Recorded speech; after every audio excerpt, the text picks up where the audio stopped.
Radha is a writer, critic, and translator. She's co-edited The Essential Tagore and translated the works of Rabindranath Tagore and other Bengali writers from India and Bangladesh. Her latest translations include R. Santi Niketan by Mahashweta Devi and 4 chapters by Tagore. Ladies and gentlemen, a big hand for translating Tagore. Good morning, everyone. It's indeed a great pleasure to see such a fulsome audience for Tagore, somebody who's always stayed in our literary history and memory. I have 2 absolutely wonderful scholars and speakers with me. Delighted to welcome you, Radha and Rosinka. So when we're talking about translating Tagore, it's generally believed that it's very difficult to translate his Bengali into English. This is said by people in Bengal, elsewhere, and especially what has been pointed out, that when Tagore himself picked up his work to translate into English, the translation was not as lyrical as the Bengali, and quite often he felt compelled to transcreate, and something came out that was quite different from the original. The famous example, as many of you would know, is Gitanjali. So when Gitanjali won the Nobel Prize, many people pointed out the difference between the Bengali Gitanjali and the English Gitanjali. But the fact remained that it was the English Gitanjali that won the prize. So from that time onwards, translating Tagore has always been a difficult exercise. So I'm going to put the first question to Radha Chakravarty, who has just brought out Char Udhai, 4 chapters in English. This is a novel which has been translated before. It's also been made into a Hindi film. So what was your motivation, incentive for translating Charodhai all over again? Actually, every time I read Tagore, I feel that he needs to be retranslated again and again and again for different times, different places, and for changing readerships and audiences. Because translation is not a lonely activity which happens between the translator and the source text, as it were. The translation is intended to be read by changing sets of people in changing contexts. And what also happens is that language evolves. The source text may remain the same, but the target language evolves over time. The way we use English changes. The way we receive text changes. The media through which we receive text changes. The reasons for which we read, these reasons change. So I feel that translation in general is something that is a process which is not focused on final, ultimate products. But Tagore in particular is a writer who never ages. He seems to be for every age, but he seems to mean different things to different people at different times. And I think the translator's sensibility has to tune into that when retranslating an already translated text. This is what I felt about Charodhai. I was struck by how contemporary this text is. This was published in the 1930s, but it speaks to us in a way that is so vibrantly connected with so many things we face today. Different versions of nationalism, questions of women's place in society, modern subjectivity. All of these things, I think, speak to us in new ways, and I felt compelled to take up this text. That leads me to a question that I'd like to ask Rosinka. This thing about a modern sensibility coming into the translation and yet retaining the cultural context that Tagore wrote in. So you've done a lot of translation of Tagore, but I'm particularly thinking here about this Chinno Patraboli, the fragmented letters, and also Bhanushingher Padaboli. So the letters, of course, he wrote as a rather young man, and you've come out with a beautiful collection of them.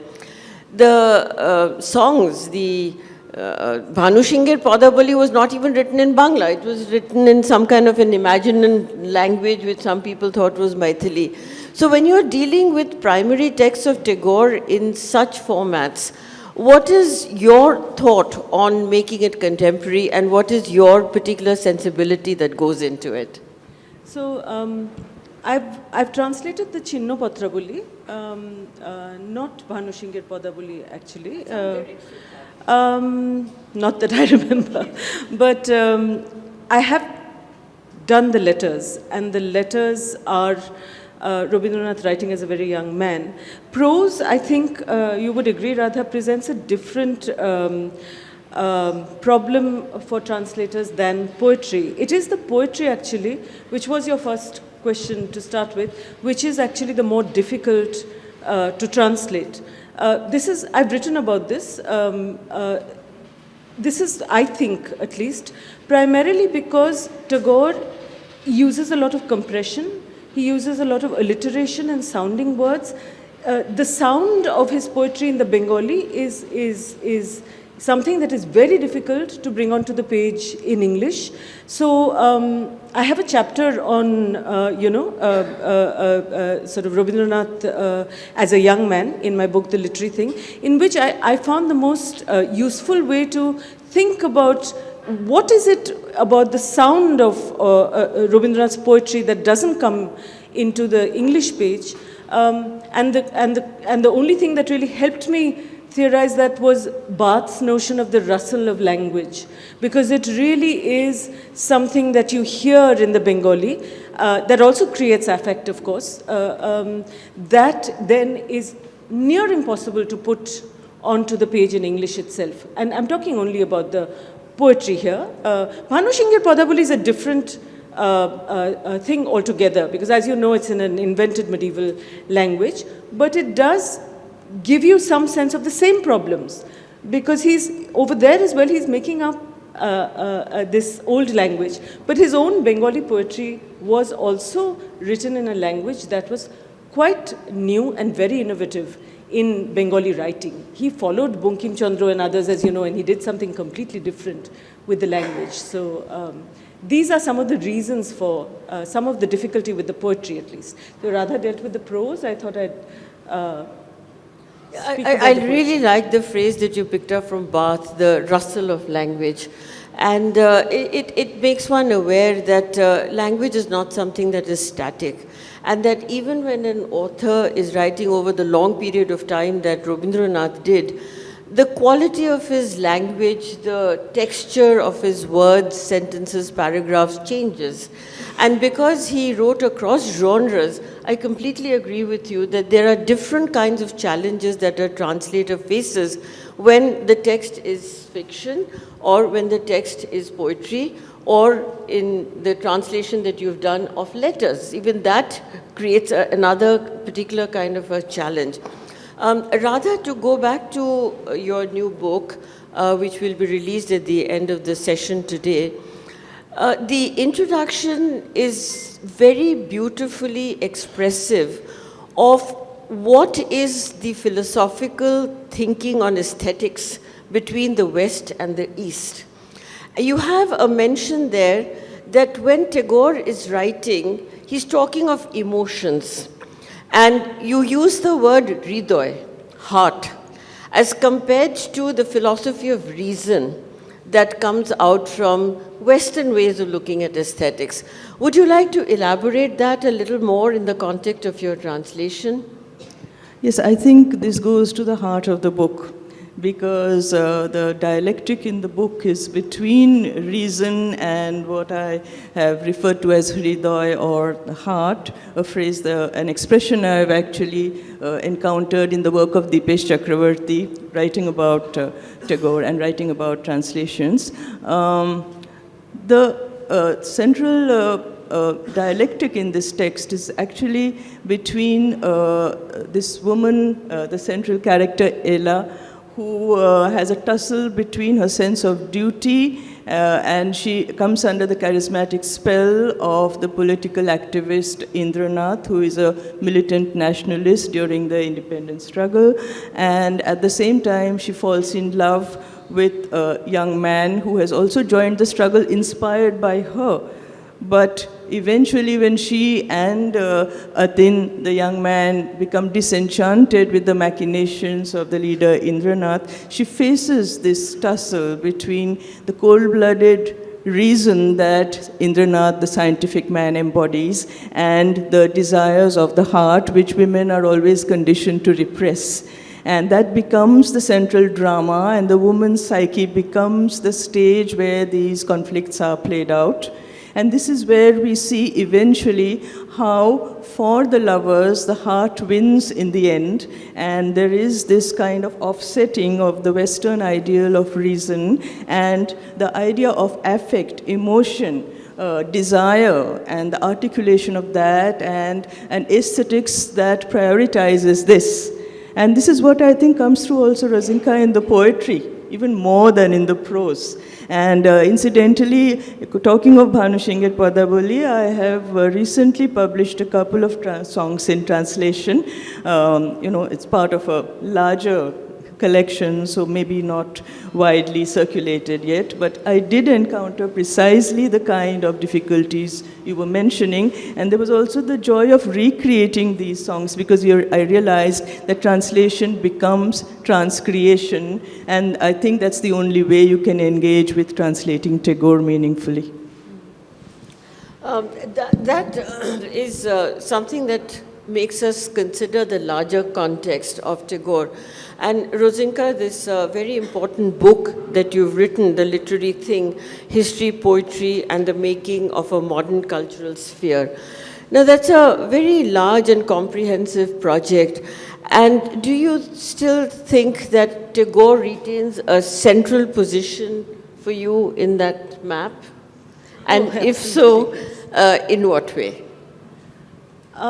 There's no question of thinking about a modern cultural sphere in Bengal without sort of not just some reference to Tagore, but with Tagore having a central space in it.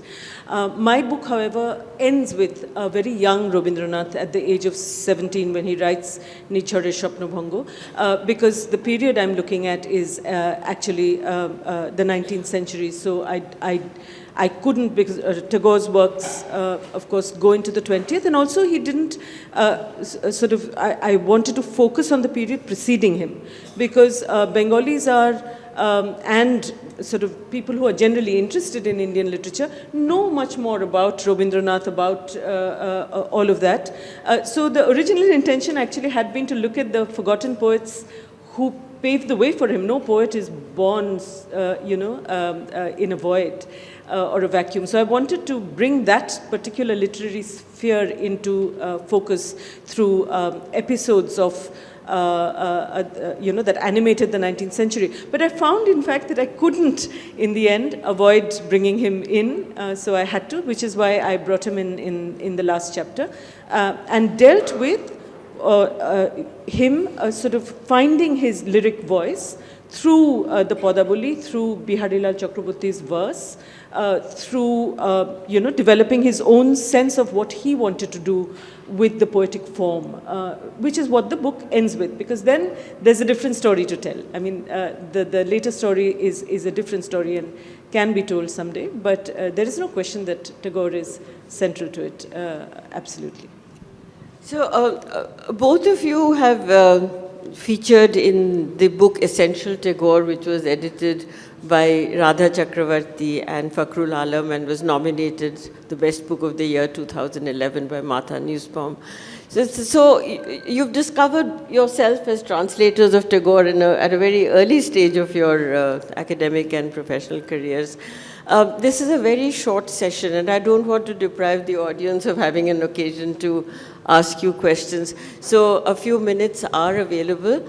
Very brief questions, please, so that we can cover a little ground in the next 3 or 4 minutes. Yes, please. Please go ahead. And if don't wait for the mic, just shout.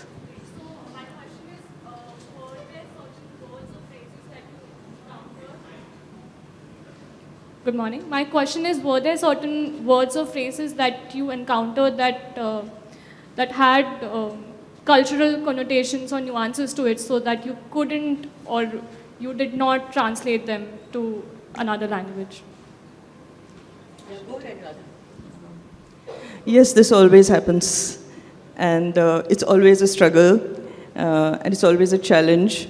But you have to find a way, depending on the particular words that you're translating in the particular passage that you're translating, the kind of text that you're translating. So there is no formula and no dictionary and no grammar of translation is going to give you a solution to that. Very often I keep the cultural term. Very often I allow the words around it to express what it might be about. Sometimes I don't. For some publications, I use a glossary. Mostly, I dislike using one, and I avoid it. Unless it's the house rule for the publishers, I avoid it. And I feel that a text can have some secrets from the reader, which draws the reader actively into the act of making meaning of the text. We all did that when we were kids, and we read books from other countries, and we couldn't figure out what food they were eating, what games they were playing. And that didn't stop us from enjoying those books. We stepped in and invented and imagined what we didn't know. So I sometimes do that with my translations, and it hasn't stopped, my translations from working with my readers, at least Can from I what I give you a concrete example, which might be fun to hear? So in the letters, which are written when he's very young, between the age of 26 and 32, there's a particular letter which, so very trivial, which is to do with a Bihari maidservant who used to work in his home in Calcutta, arriving suddenly out of the blue and approaching him at his houseboat all the way in Shilaidaho in East Bengal, and some tale of grief and woe and how he suddenly has to deal with all of this. The woman's name is Bhajia, or Bhojia as he writes. And the phrase he uses in Bengali is, and the last line of the letter is, the phrase he uses is, Bina meghe bhojia ghat. Now the phrase in Bengali is Bina meghe bajropat, which means suddenly out of the clouds there is thunder. So the best thing to do, as Radha said, was to just keep that in a note, saying this is the Bengali phrase, and you should just enjoy it for what it's sounding like, even if you don't know the language. Yes, one quick question, and I'll ask both of them to answer it. So let's do this.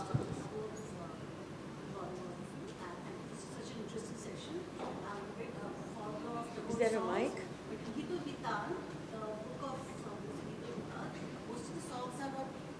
Based on seasons, different seasons. Then Nasaban and Pujo are different seasons. Then again, Bhanushike Potaboli is also there. But what sets it apart from the rest of the songs, the genres, like seasons and then and Bhanushike Potaboli? These are two separate. So what sets apart Bhanushike Potaboli from the rest of the songs? One very quick answer would be, of course, the language itself. Bhanushingar Podaboli is written in something resembling Maithili. So you can pronounce it in Bengali, but the Gahono Kusumo Kunjo Mache. But it also Gahana Kusuma Kunja Mache. It also so the language itself is a medieval made-up language. It's not actually written in Bengali at all. That's one sort of immediate response to the rest of his corpus, which is of course in modern Bengali. And if Radha, Another quick answer is that the songs are arranged in thematic categories, and Bhanushingar Podaboli is not primarily about the seasons. The seasons play a very important role there, but it's they play a very important role in evoking the eroticity of the entire song sequence, and they're interwoven. But it's really a thematic arrangement of where the songs of the seasons form one porjay or one section of Tagore's entire collection of songs. Well, we'll go ahead with the book launch now. Congratulations, Radha, for this new book. But there is a little film that will release the book.